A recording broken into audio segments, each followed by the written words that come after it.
Hello friends, welcome to learn hub daily. Friends, इस video के माध्यम से हम बिहार एसएससी, चाहे वो इंटर लेवल हो या सीजीएल 4 हो या कार्यालय प्रचारिका हो, इसका हम हिस्ट्री का क्वेश्चन कराने वाले हैं।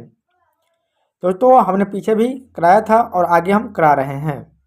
और हमारा आगे आज का है वैदिक सभ्यता में आर्थिक स्थिति। ये हम यहाँ से हम शुरू करेंगे। इससे पहले तक जो है हम कर लिए हुए हैं, तो अगर आप वो वीडियो नहीं देखे हैं तो जाकर देख लीजिएगा। चलिए बढ़ते हैं क्लास की ओर, देखते हैं आज की टॉपिक को, वैदिक सभ्यता की आर्थिक स्थिति। ऋग्वैदिक काल में आर्यों का मुख्य व्यवसाय जो है पशुपालन था, और ऋग्वैदिक कालीन जो सभ्यता थी एक ग्रामीण सभ्यता थी। इस यहाँ के जो चौथे मंडल में, ऋग्वेद के चौथे मंडल में कृषि की प्रक्रिया की बात का उल्लेख किया गया है। आपसे क्वेश्चन पूछेगा कि किस मंडल में, ऋग्वेद के किस मंडल में कृषि की बात की गई है, तो चौथे मंडल में किया गया है। आप ध्यान रखिएगा, यहाँ पे चौथे मंडल में जो है हल से बनी नालिया को सीता कहा जाता था। आप ध्यान रखिएगा। और हल चलाने वाले व्यक्ति को किवास कहा जाता था। आपको किवास नहीं पूछेगा, लेकिन हल से बनी नालिया सीता कहलाती थी। एक क्वेश्चन आपसे एग्जाम में पूछेगा। गाय जो है ऋग्वैदिक काल में जो है सबसे पवित्र पशु माना गया है। गाय को अघन्य कहा जाता था, यानी न मारे जाने योग्य पशु कहा जाता था। अघन्य गाय वाला पूछेगा आपसे एग्जाम में, ध्यान रखिएगा। आगे बढ़ेंगे। यहाँ जो है तांबे या कांसे के लिए अयस शब्द का जो है प्रयोग होता था, यानी ऋग्वैदिक काल के जो लोग थे वो कांसे से परिचित थे और तांबे या कांसे को जो है अयस कहते थे। आप ध्यान रखेंगे, सबसे पहले भूमि जोतने की शिक्षा जो है अश्विनी राजकुमारों द्वारा दी गई थी। आप ध्यान रखेंगे। आगे बढ़ेंगे। ग्विष्ट की बात करें तो यह युद्ध का पर्याय माना जाता था। निष्क की बात करेंगे तो यह गले का स्वर्ण आभूषण था, जिसे विनिमय के माध्यम से के रूप में जो है काम लिया जाता था, यानी खरीद बिक्री के रूप में इसका काम लिया जाता था। अब ध्यान रखिएगा। आगे हम देखेंगे दोस्तों धार्मिक स्थिति, वैदिक काल की धार्मिक स्थिति की हम बात करेंगे। तो यहाँ पे ऋषियों ने, ऋग्वैदिक काल के जो ऋषि थे, जिस देवता को प्रार्थना की उसे सबसे अधिक जो है संपूर्ण गुण मान करके जो है प्रार्थना किए थे। अब ध्यान रखिएगा। और मैक्स मुलर ने इसे जो है हिनोथिज्म की संज्ञा दी है। सबसे सर्वोच्च मान करके ऋषियों ने जो जिन देवताओं की प्रार्थना की थी उसे मैक्स मुलर ने हिनोथिज्म की संज्ञा दी है। यास्क एक जो है हिस्टोलॉजिकल है। इनके अनुसार ऋग्वैदिक आर्य के देवताओं की 3 श्रेणियां थी।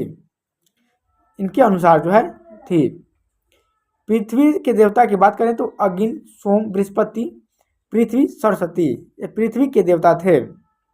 अंतरिक्ष की देवता की बात करेंगे तो रुद्र, इंद्र, पर्जन्य, मरुत, वायु जो है ये जो है अंतरिक्ष के देवता हो जाते हैं। आकाश की देवता की बात करेंगे तो सूर्य, अदिति, उषा, अश्विनी, घोष, वरुण, मित्र आदि जो है ये आकाश के देवता थे। इनके अनुसार, किनके अनुसार? यास्क के अनुसार। आप ध्यान रखिएगा। आगे हम देखेंगे।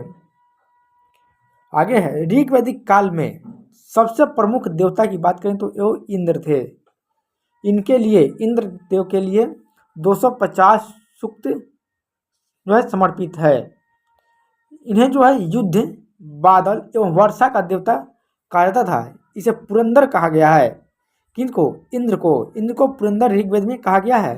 250 बार, सबसे अधिक बार वर्णन इंद्र का ही आता है ऋग्वैदिक काल में। आप ध्यान रखेंगे।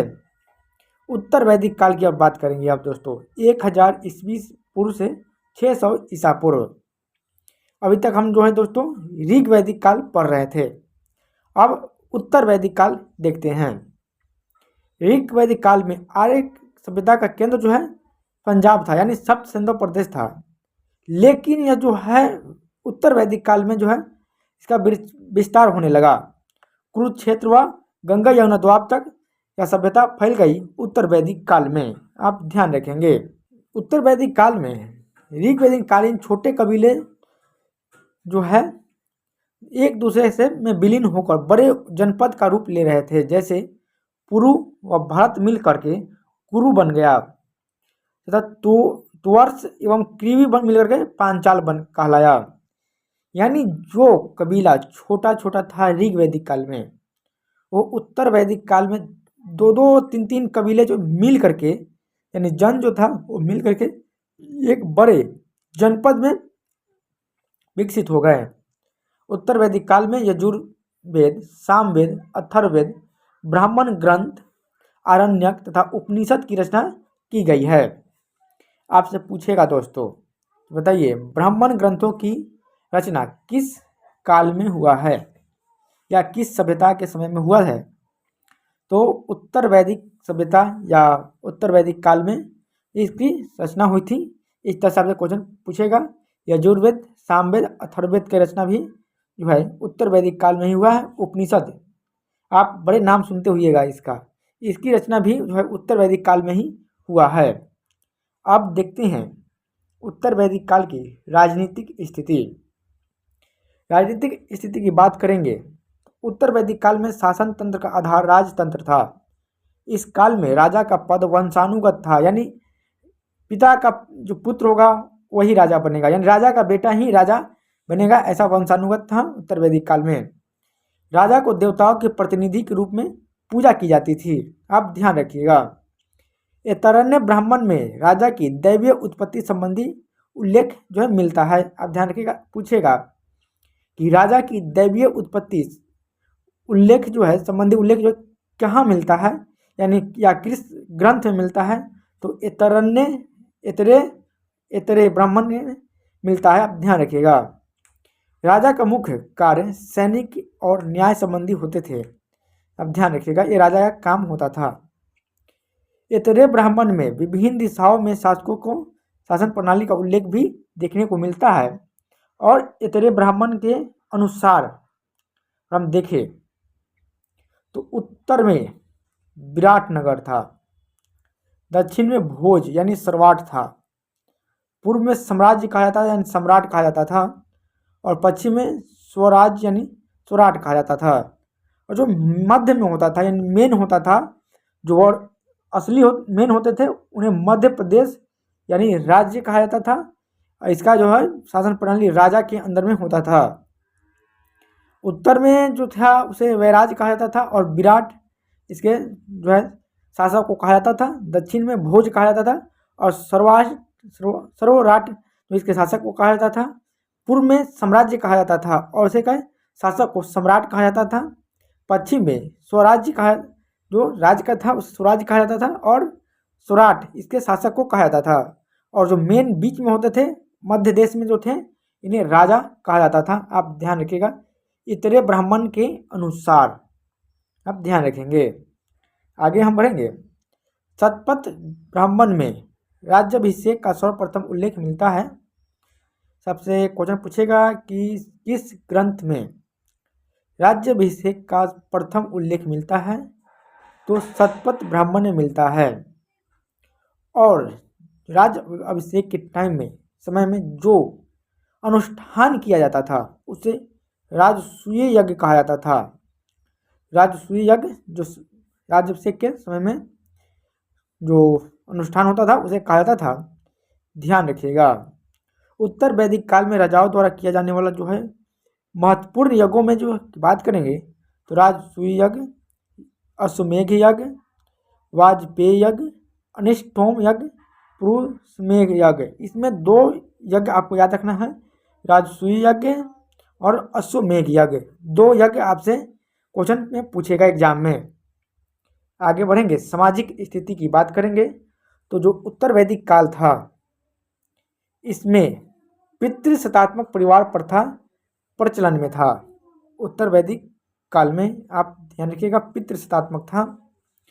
और यहाँ पे जैसा कि आपने ऋग्वेद में हमने आपको बताया कि जो वर्ण थे वो तय कर्म के आधार पर होता था, लेकिन उत्तर वैदिक काल में कर्म के आधार पर वर्ण तय न हो करके जन्म के आधार पर यानी अनुवांशिक हो गए थे। यानी जन्म के आधार पर ही वर्ण तय हो जाते थे, कि ये जो है क्षत्रिय है, ये ब्राह्मण है, ये दलित है, ये वैश्य है। यानी अगर क्षत्रिय घर में जो पैदा हुआ वो क्षत्रिय बन गया, चाहे उसका कर्म कैसा भी हो, उसे मतलब नहीं है। ब्राह्मण में चारों वर्णों के कर्तव्य का वर्णन जो है किसमें मिला है? इतरे ब्राह्मण में मिला है, देखने को मिला है। चारों वर्णों के कर्तव्य को देखने को मिला है। ब्राह्मण, क्षत्रिय, वैश्य, 3 वर्णों को द्विज कहा जाता था। आप ये भी ध्यान रखेंगे। इस काल में जो है केवल वैश्य ही कर देते थे, वैश्य के अलावा कोई और कर नहीं देता था।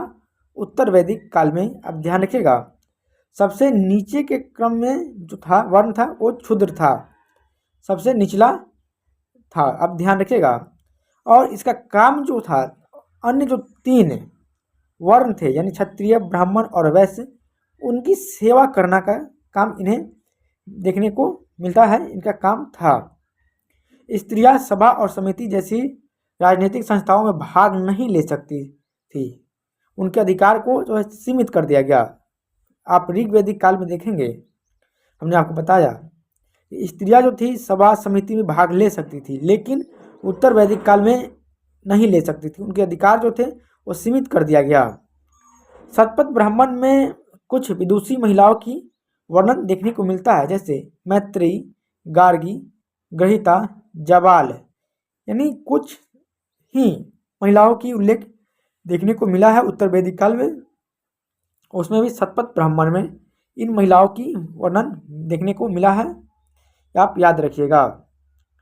स्त्रियों के इस काल में संपत्ति का अधिकार जो है छीन लिया गया, आप ध्यान रखिएगा।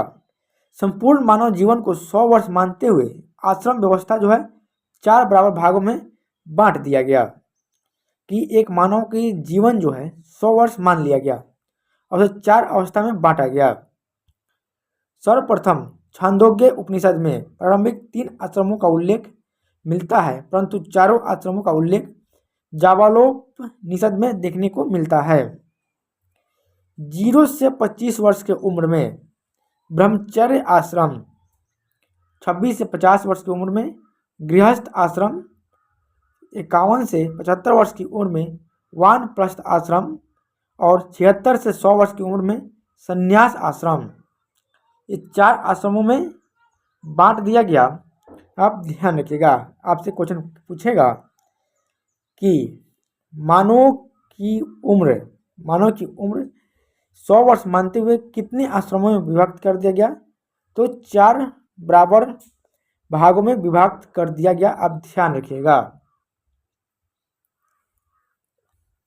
दोस्तों, वैदिक काल में विवाह के जो है 8 प्रकारों में विभाजित किया गया, आप ध्यान रखिएगा। आपसे ये नहीं पूछेगा कौन कौन सा प्रकार था, सिर्फ पूछेगा कितने प्रकारों में विवाह को विभाजित किया गया था, तो 8 प्रकारों में विभाजित किया गया था। 16 संस्कार होते थे, आप ये भी ध्यान रखिएगा। आप 16 संस्कार का आप यहाँ पे लिस्ट देख सकते हैं, आप एक बार देख लीजिएगा। 16 संस्कार जो है वैदिक समय में होता था।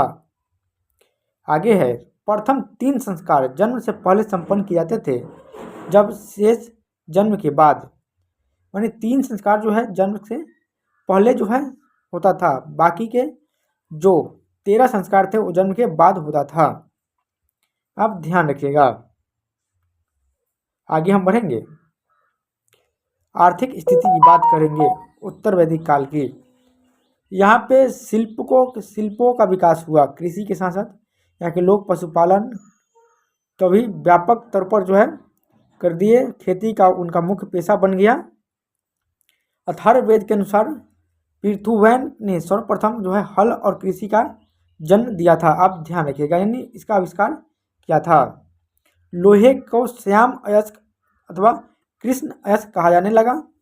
लोहे का उपयोग पहले शस्त्र निर्माण के बाद में कृषि यंत्रों में भी किया जाने लगा, आप ध्यान रखेंगे। अब धार्मिक स्थिति की बात करेंगे तो उत्तर वैदिक काल में यज्ञ अनुष्ठान एवं कर्मकांडीय गतिविधि में वृद्धि देखने को मिला। ब्राह्मण यज्ञ, अध्ययन एवं अध्यापन, देव यज्ञ, होम देवता, ये सब जो है 5 प्रकार के यज्ञ जो है देखने को यहाँ पे मिलता है। आप ध्यान रखिएगा, 3 ऋण थे, देव ऋण, ऋषि ऋण, पितृ ऋण। 3 प्रकार के ऋण इसमें देखने को मिला है। जो वैदिक सभ्यता था वो पुनर्जन्म सिद्धांत का उल्लेख देखने को मिलता है। पहली बार शतपथ ब्राह्मण में पुनर्जन्म का जो है वर्णन मिलता है। 4 पुरुषार्थ होते थे, धर्म, अर्थ, काम और मोक्ष। 4 पुरुषार्थ थे। हाँ, 4 पुरुषार्थ आप ध्यान रखेंगे। आपसे ये पुरुषार्थ क्वेश्चन पूछता है कौन कौन से पुरुषार्थ थे, तो धर्म, अर्थ, काम तथा मोक्ष 4 प्रकार का पुरुषार्थ थे। आप ध्यान रखिएगा। अब आपको बता दें दोस्तों कि जो देवता ऋग वैदिक में बहुत ही प्रचलन में थे, जैसे कि इंद्र, अग्नि, वरुण तथा जो भी देवता ऋग्वेद में खूब प्रचलन में थे, वो उत्तर वैदिक काल में उनका महत्व जो है कम हो गया और उत्तर वैदिक काल में नए देवता देखने को मिले। ब्रह्मा, विष्णु तथा शिव, ये प्रमुख देवता उत्तर वैदिक काल में हो गए। आप ध्यान रखिएगा। बृहदारण्यक उपनिषद में पहली बार पुनर्जन्म को सिद्धांत को मान्यता दी गई है, यानी सबसे पहले वर्णन शतपथ ब्राह्मण में है, लेकिन जो इसकी मान्यता जो है बृहदारण्यक उपनिषद में है। आप ध्यान रखिएगा। अब साहित्य की बात करेंगे, वैदिक साहित्य की, तो संपूर्ण जानकारी वैदिक साहित्य से ही वैदिक काल के बारे में हमें मिलता है। आप ध्यान रखिएगा। अब वैदिक साहित्य की बात करें तो ऋग्वेद का जो ब्राह्मण ग्रंथ इतरे ब्राह्मण है। आप ये लिस्ट दोस्तों देख लीजिएगा और याद कर लीजिएगा, क्योंकि इस लिस्ट से क्वेश्चन पूछेगा। आपसे क्वेश्चन दे देगा कि ऋग्वेद का आरण्यक कौन है, आपसे दे देगा क्वेश्चन। तो इतरे जो है इसका आरण्यक हो जाता है। आप ध्यान रखिएगा। अब पूछ देगा कि सामवेद का जो है उपनिषद कौन है, तो छंदोग्य, केन, ये 2 उपनिषद सामवेद का है। इस तरह से आपसे क्वेश्चन पूछेगा, आप याद कर लीजिएगा। अब वेद की बात करेंगे। वेद अपौरुषेय अर्थात वेदों की रचना किसी पुरुष विशेष के द्वारा नहीं की गई है, यानी वेद जो है अपौरुषेय है। वेदों को दैव्य ज्ञान का अंश माना गया है और 4 प्रकार का वेद है, ऋग्वेद, यजुर्वेद, सामवेद, अथर्ववेद। आप ध्यान रखेंगे। आगे बढ़ेंगे हम और देखेंगे अब यहाँ पे ऋग्वेद। अब जो बुक में है उसके बारे में थोड़ा देख लेते हैं। यह जो सबसे प्राचीन ग्रंथ है। आप ध्यान रखेंगे, इसमें 10 मंडल में ऋग्वेद को विभाजित किया गया है। इसका उपवेद जो है आयुर्वेद है ऋग्वेद का। प्रथम एवं दसम मंडल सबसे अंत में जोड़े गए हैं, यानी प्रथम मंडल और दसम मंडल जो है सबसे अंत में ऋग्वेद का जोड़ा गया है। इसमें कुल 1028 सूक्त, 10,562 मंत्र। इसकी भाषा जो है राहात्मक है। आप ध्यान रखिएगा। आपसे क्वेश्चन इसमें दोस्तों पूछेगा ऋग्वेद में कितने सूक्त हैं, तो 1028। कितने मंत्र है, तो 10,562। आप ध्यान रखेंगे। ऋग्वेद के मंत्रों उच्चारण करने वाला वाले को जो है ऋषि या पुरोहित कहा जाता था, यानी होत्री कहा जाता था। आपसे ऋषि या पुरोहित नहीं पूछेगा, एग्जाम में आपसे होत्री ऑप्शन में देगा, तो आप ध्यान रखेंगे। 9वें मंडल में सोम देवता का उल्लेख मिलता है। ऋग्वेद के 10वें मंडल में पुरुष सूक्त में पहली बार 4 वर्णों का उल्लेख मिलता है। आप ध्यान रखेंगे। अब है यजुर्वेद। यजुर्वेद का अर्थ होता है दोस्तों यज्ञ। यजुर्वेद का मतलब होता है, यजुर्वेद के कर्मकांडों को संपन्न करवाने वाला पुरोहित जो है अर्धवयु कहा जाता था। आप ध्यान रखिएगा। इसका उपवेद धनुर्वेद है। इसमें कुल 40 अध्याय, 1990 मंत्र संकलित है यजुर्वेद में। आपको ध्यान रखना है। यह जो है पदात्मक एवं गदात्मक दोनों में है। आप ध्यान रखिएगा। यजुर्वेद के 2 भाग है, शुक्ल यजुर, कृष्ण यजुर। आप ध्यान रखिएगा। आगे हम देखेंगे। अगला है सामवेद। सामवेद की बात करें तो ऋग्वेद में जो मंत्र दिए गए हैं उन मंत्रों को गाने के रूप में सामवेद में जो है कन्वर्ट कर दिया गया है। सामवेद को जो है भारत में संगीत का जनक भी कहा जाता है। संगीत का जनक भारत में सामवेद को ही कहा जाता है, आप ध्यान रखिएगा। सामवेद का अर्थ भी जो है गायन होता है, ये भी आप ध्यान रखेंगे। यहाँ पे जो सामवेद के जो मंत्र उच्चारण करने वाले थे उद्दाता कहा जाता है, इसे आप ध्यान रखिएगा। आगे हम बढ़ेंगे दोस्तों अथर्ववेद की बात करेंगे। अथर्ववेद की रचना जो है अथर्वा ऋषि ने की थी, इसलिए इसका नाम अथर्ववेद पड़ गया। इसमें रोग तथा उनके निवारण के साधन के रूप में शल्य चिकित्सा का वर्णन किया गया है। जादू टोना का वर्णन देखने को मिलता है। अथर्ववेद का उपवेद जो है शिल्प वेद है, ध्यान रखिएगा। यह अनार्यों की कृति मानी जाती है।